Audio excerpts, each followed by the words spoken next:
We got a deal. Baker Mayfield has been dispatched from Cleveland. Bye-bye. That's what the Browns said. Now, if you haven't heard yet, I don't know how you could have missed it. Maybe you're living in an alternative universe or in a shoebox somewhere. But in case you did miss the details, the Browns agreed to give away Baker Mayfield to the Carolina Panthers for a mere pittance, a conditional fifth-round pick in 2024. That's it. That's all.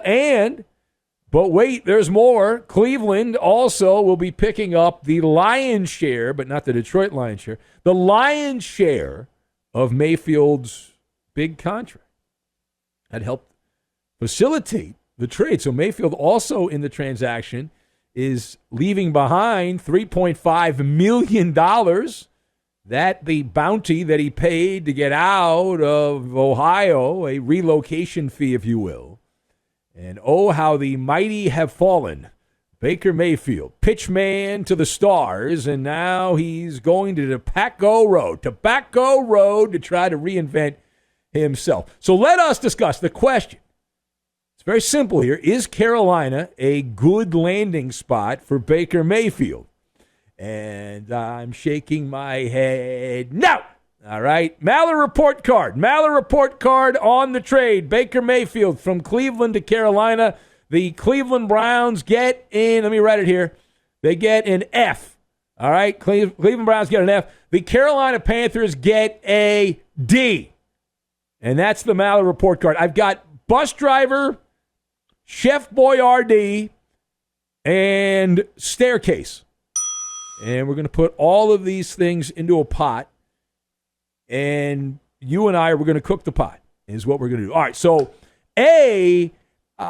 we begin with the Panthers. We don't often talk Carolina football. We're on the radio in Charlotte, and we have many great affiliates all over both Carolinas, right, in that area, South and North Carolina.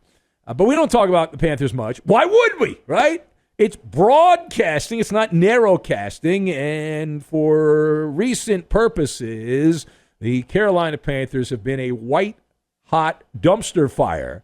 And now they are getting bad grades during summer school. Dealing for Baker Mayfield is another cockamamie idea by the front office in Carolina. And they have all of the key parts of a hot mess. Unhappy coach, check. Matt Rule was said to be eyeing Big Ten jobs a few months ago, knowing that he was near the end of the rope in Carolina. The roster, they have a few good players and a few players you've never heard of. It's pretty much broken. You've got an owner who's unsatisfied, David Tepper, who's worth $13 billion. I believe he's the richest owner in the NFL, if not, he's close to it. And he is, at this point, looking over a franchise that is a Dollar General quality. Holy smokes. What a mess, right? You got Baker Mayfield, who is now the new bus driver for the Panthers, and he's rolling in the struggle bus. And they are now going at a snail's pace in gridlock traffic. And just imagine in that cartoon bubble over your head, Baker Mayfield, the bus driver, struggle bus, going at a snail's pace, gridlock traffic, and they're driving into Dysfunction Junction. What's your function? Gadzooks! Is this a bad situation? Like, Seattle wouldn't have been great, but from Baker Mayfield's perspective, you would have had a shot. The Panthers, they may be in the South, but they are, in terms of relevance, closer to the Arctic Circle for relevancy in that business. And part B of this. So what are the Panthers doing at the quarterback position? So I've determined now what they're doing is hoarding. It's utter madness.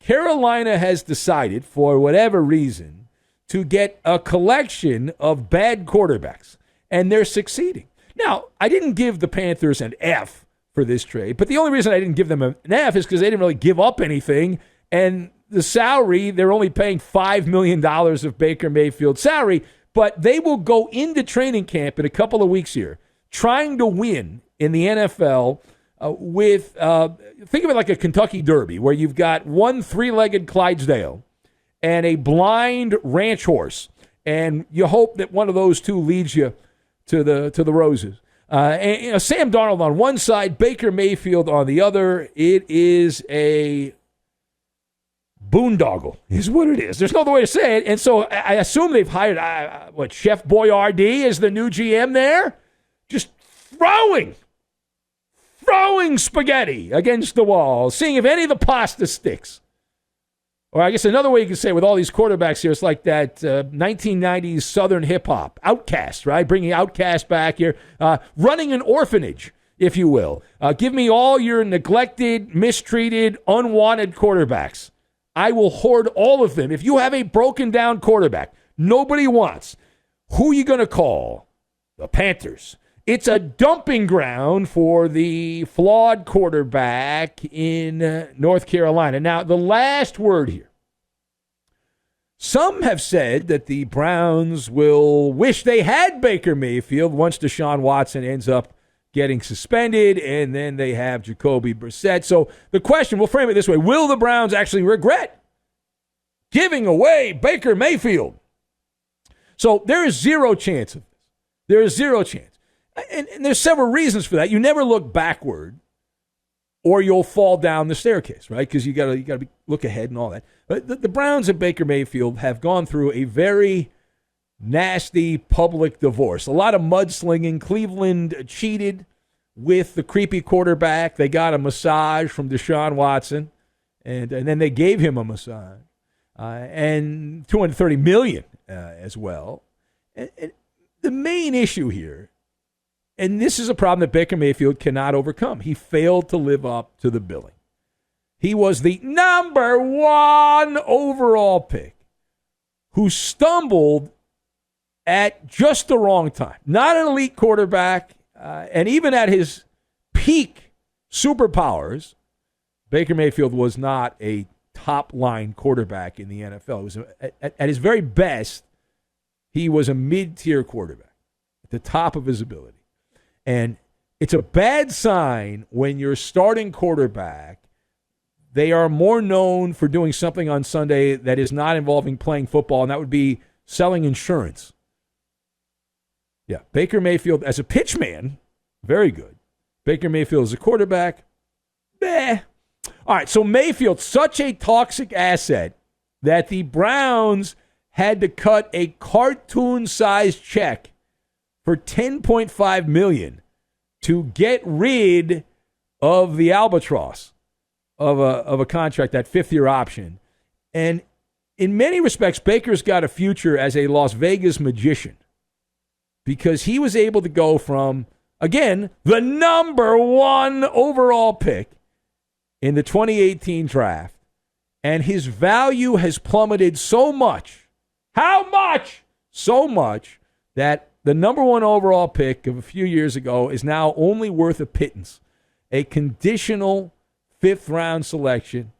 And Baker's so desperate to leave Ohio that he ended up giving back $3.5 million.